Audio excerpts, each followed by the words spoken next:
Look at what is happening in Algeria. The Algerians are telling their leader, oh, you may have been God's gift to us, but even the gods are now tired.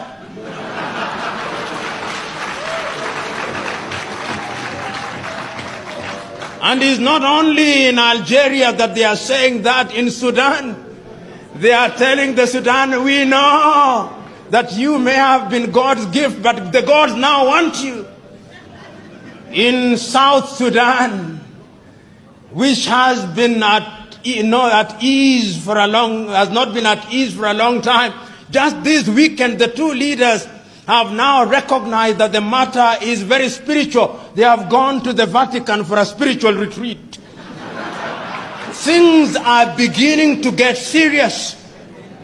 And ladies and gentlemen, Africa can be great. Africa must be great. But in order for Africa to be great, we must inject what I've called at a different setting, we must inject hygiene in our politics.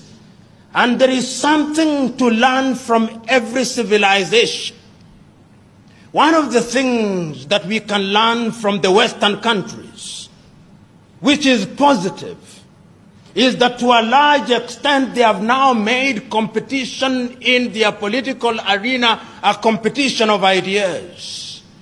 So that in many Western countries, a leader sees public office as an opportunity for service.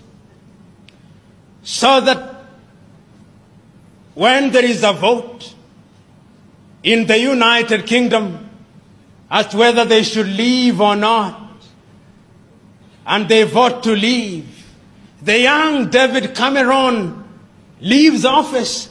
Can you imagine an African president saying, I'm now resigning because I lost a vote? He will say, I did not vote. It is the people who voted. They do it, and there is something to learn from it. Look at what is happening again in that area of Brexit. Their prime minister saying, if you approve my plan, I will leave office. Oh, Mother Africa, where are your sons and daughters who are capable of saying that, Mother Africa?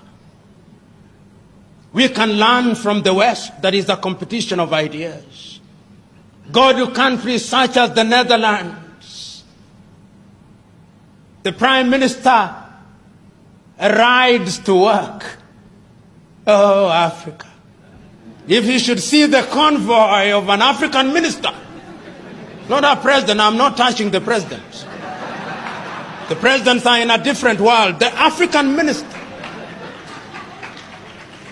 The African minister will never queue. Oh, he's anathemic. Oh, the African minister is a demigod.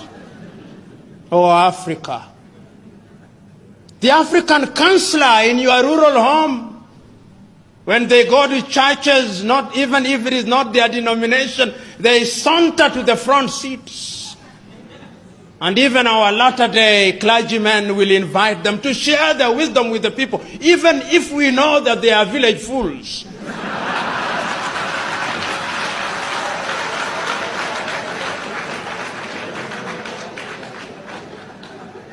If there is anything that we must learn from Western Europe, is that they have gone through enough problems and they are capable of organizing their affairs, and they have demystified political leadership. We must demystify political leadership going forward.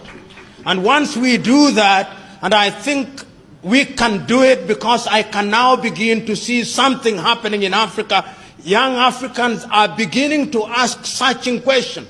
Africans are beginning to recognize that corruption is a cancer in our body politic. They are beginning to recognize that those who want to buy their votes don't mean well for them. They are beginning to recognize that there is enough money to change their lives if the thieves are eliminated from the political arena. They are beginning to realize that commercialization of politics is a threat to democracy. They are beginning to rise up. And I think that those who have not smelled the coffee will be surprised.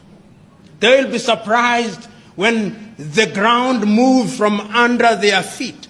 They'll be surprised when Africa begins to elect individuals who can demonstrate that they have ideas, because the politics of the 21st century is the politics of ideas and about competition of ideas. Ladies and gentlemen, one can go on and on in such things, but there is no wisdom in flogging a dead horse. As I said at the beginning, I claim no authority on these matters. I merely share my thoughts with you in the hope and the belief that after this, there will be an exercise in cross-fertilization and cross-pollination. I rest my case. God bless.